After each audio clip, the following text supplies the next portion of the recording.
لا لا لا، نترك الشيرازي قليلا. هو الآن طرح شبهة الشاب الأمرد عند أهل السنة. أولا نوضح له أن هذه شبهة وكذب وافتراء على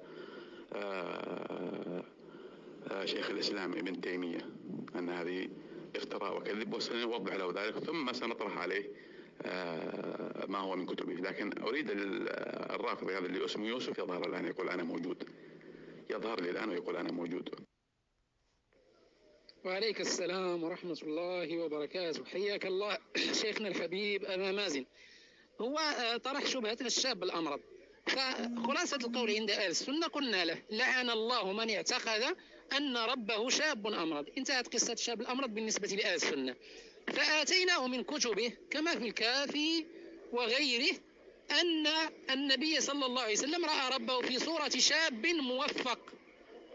وآتيناه في كتاب الأصول الستة أن الله عز وجل ينزل على جبل أفرق كل ليلة. ويعني قلنا له أن محمد باقر الشيرازي في كتابه اللوامع العرشية في شرح الصحيفة السجادية قال أن المسألة لا إشكال فيها، وأن الله قد يتجلى في صورة أجسام طبيعية. هذا الذي قلنا له. وسؤالنا كان ما حكم محمد باقر الشيرازي؟ ما أجابنا أي أحد. تفضل يا يوسف، أعطني الرواية التي تستشكل بها وتقول على أن أهل السنة يقولون على أن هناك روايات بالشاب الأمرد. تفضل نزلها الآن. من الذي قال بالشاب الأمرد في كتب أهل السنة؟ أعطني المصادر، نزل الوثائق اللي عندك اللي تتكلم عن أهل السنة. تقصد من أنت؟ ابن تيمية؟ إذا كان جوابك هو ابن تيمية فتفضل، أجب بنعم أو لا. الآن أنت أجبني، أنا بجيبك على جميع ما تسأل عنه قط أو أنا بجيبك الآن، ولا تجيب أي شيء. والشاب الأمرد أنا بجيب لك الآن، لكن تثبت بعدها وتجيبني على الأسئلة التي سأطرحها عليك. خلك معي الآن، ولا تجيب أي مصادر. المصادر موجودة عندي، والكلام اللي أنت تتكلم عنه موجود كله عندي، جميعه موجود عندي. وهذه شبهة بالية أكل عليها الدهر وشرب، وأنت تعرف أنها شبهة وأنها كذب، ولكن من باب رد الشبهة سأوضحها لك الآن، لكن بعدها تجيب على الأسئلة التي سأطرحها عليك.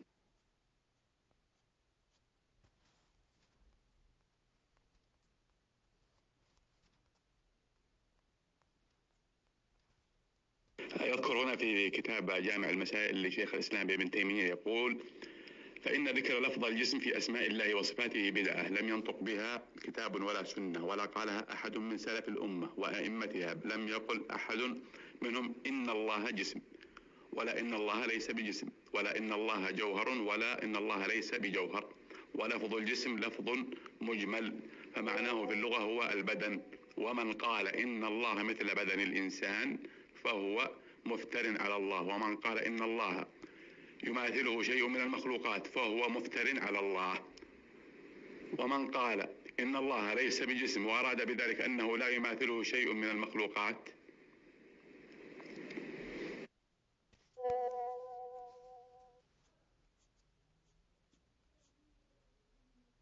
ومن قال أن الله ليس بجسم ولا يماثله شيء من المخلوقات فهذا صحيح. إذن هذا نزه الله سبحانه وتعالى عن أن يماثله شيء من المخلوقات.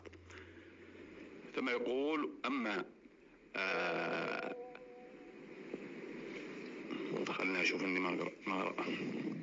يقول: نحن لا نجسم. يقول: وهذا أصل ضلال الجهمية من المعتزلة ومن وافقهم على مذهبهم، فإنهم يظهرون للناس التنزيه، أي أنهم ينزهون الله، يظهرون للناس التنزيه، وحقيقة كلامهم هو التعطيل، تعطيل صفات الله سبحانه وتعالى. مثالها حينما يقول قول الله سبحانه وتعالى: وقالت اليهود يد الله مغلولة. الله أثبت لنفسه اليد، والرافضة الآن يدعون أنهم ينزهون الله عن أن له يد وأن له، فهم يعطلون صفات الله. فهذا هو قصد ابن تيمية شيخ الإسلام. يقول: وأما أصل ضلال الجهمية من المعتزلة ومن وافقهم من مذهبهم، فإنهم يظهرون للناس التنزيه وحقيقة كلامهم هو التعطيل، فيقولون: نحن لا نجسم، بل نقول إن الله ليس بجسم، ومرادهم بذلك على حقيقة أسمائه وصفاته، فيقولون: ليس لله علم ولا حياة ولا قدرة ولا كلام ولا سمع ولا بصر. فهنا هم يعطلون صفات الله سبحانه وتعالى. فيقول هنا شيخ الإسلام ابن تيمية: فمذهب أهل السلف هو إثبات لله سبحانه وتعالى ما أثبته لنفسه من وصف للسمع والبصر، حينما قال الله سبحانه وتعالى: ليس كمثله شيء، هنا التنزيه. ثم إثبات السمع والبصر قال: وهو السميع البصير. هذا كلام ابن تيمية. لكن أنتم أيها الرافضة تعطلون صفات الله، فتقولون أنه لا يسمع وليس له سمع وليس له بصر. كيف يكون ليس له سمع وليس له بصر وهو وصف نفسه وأثبت لنفسه السمع والبصر بقوله وهو السميع البصير؟ فأنتم لا تنزهون الله سبحانه وتعالى، بل أنتم تعطلون الصفات، أنتم تعطلون صفات الله سبحانه وتعالى. ويقول في قوله سبحانه وتعالى: لا تدركه الأبصار وهو يدرك الأبصار. فنفى هنا الإدراك، نفى الإدراك تعظيما لله سبحانه وتعالى أنه لا يحاط به، ولكنه لم ينفي الرؤية، أي لم ينفي الرؤية، عدم الرؤية. فالمعدومات هناك معدومات لا ترى، وهي ليس لها عظمة وهي لا ترى، لكن نفى الإدراك الذي هو أن يدرك الله سبحانه وتعالى، فهذا هو تعظيم الله سبحانه وتعالى وتنزيهه. أما رؤية الشيء فهناك أشياء صغيرة لا ترى بالعين المجردة، فهل لها عظمة؟ هناك كائنات لا ترى. الجن الآن، الجن هل تراها أنت؟ فهل الجن حينما أنك لا تراها، الله سبحانه وتعالى قال: إنه يراكم هو وقبيله من حيث لا تشعرون. فهل أنت الآن تماثل الله سبحانه وتعالى بالجن حينما لا ترى؟ فهذا من الضلال ومن الجهل بالله سبحانه وتعالى وتعطيل صفات الله.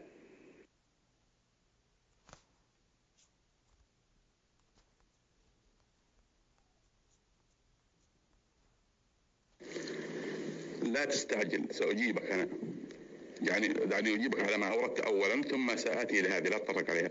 أما تقول هل الله له بصر؟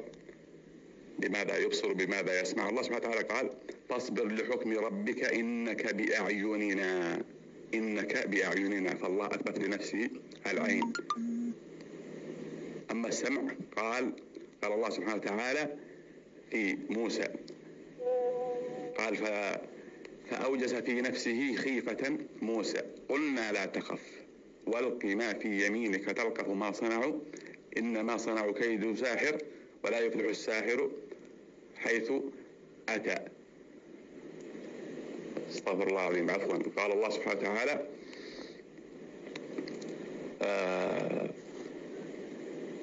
فاذهب أنت وأخوك بآياتي ولا تنيا في ذكري. قال: إنا نخاف أن يفرض علينا أو أن يطغى. قال: لا تخافا إنني معكما أسمع وأرى. أسمع وأرى. فالله أثبت لنفسه السمع والرؤية، أنه يسمع ويرى. وقال الله سبحانه وتعالى: فاصبر لحكم ربك إنك بأعيننا.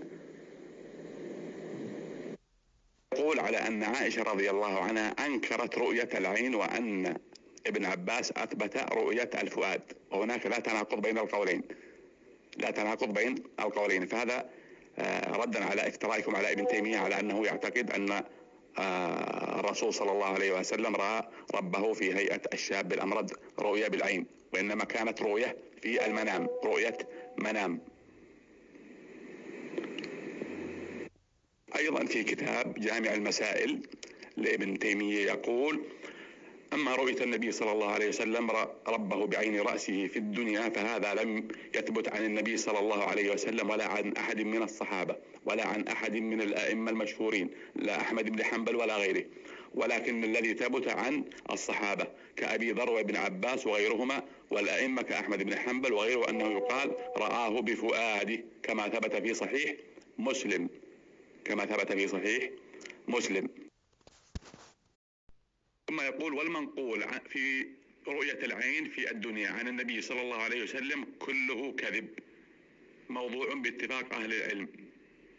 أن الرسول رأى ربه بعينه، هذا الكلام يقول كله كذب. المنقول في هذا القول كله كذب، هذا كلام ابن تيمية الذي تفترون عليه بأنه رأى ربه في هيئة الشاب الأمرد،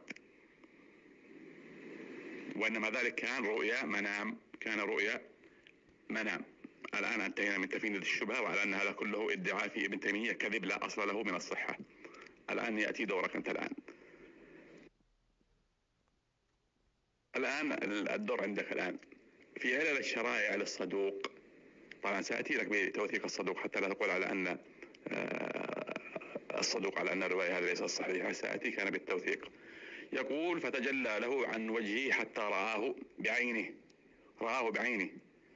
وليس في المنام. عندك الآن هنا في علل الشرائع، ما تقول الآن أنت في هذه؟ ما هو قولك الآن؟ من هم المجسمون؟ نحن أم أنتم؟ جميل جدا أنك تعرف هذه الآيات، وهذا اعتراف بعدما كشفنا الشبهة التي فندناها لكم ووضحنا كذبكم فيها. أنت الآن تعترف على أنك هذه الآيات تعترفها، ولكنك مع هذا لا تقر بها، فأنت تنكر آيات الله وتجحدها. الله يثبت لنفسه هذه في كتابه الكريم وفي القرآن، وأنت تقول أعرف هذه الآيات، ولكن مع ذلك أنت تنكر اللفظ الصريح في كتاب الله سبحانه وتعالى. أنت لا تعتقد بهذه الأحاديث، فما تقول في من يقولها؟ الآن سأتي لك بتوثيق الصدوق على كل من روى عنه الصدوق أو قاله الصدوق فهو حق، أن الصدوق لا يكذب، ولذلك سمي بالصدوق. فالآن أما تقول على أن هذا الصدوق هو كذوب يفتري على الله سبحانه وتعالى الكذب، أو تقول على أنك أنت تتبع هذا الصدوق. فتفضل، هل هو صدوق فيما نقل الآن وفيما يقوله، أم هو كذوب ويفتري على الله الكذب؟ وهل أنت تتبع ما يقول أم أنت تعارض ما يقول؟ تفضل. عندك في بحار الأنوار يقول رأى ربه في صورة الشاب الموفق في صورة أبناء 30 سنة، رجلاه في خضرة فقال عليه صلى الله عليه وسلم إن رسول الله صلى الله عليه وسلم حين نظر إلى عظمة ربه كان في هيئة الشاب الموفق وسن أبناء 30 سنة، حين رأى ربه كان بهذا الوصف. فما هو قولك الآن في المجلسي وفي الصدوق؟ وسأتي لك الآن بتوثيق الصدوق.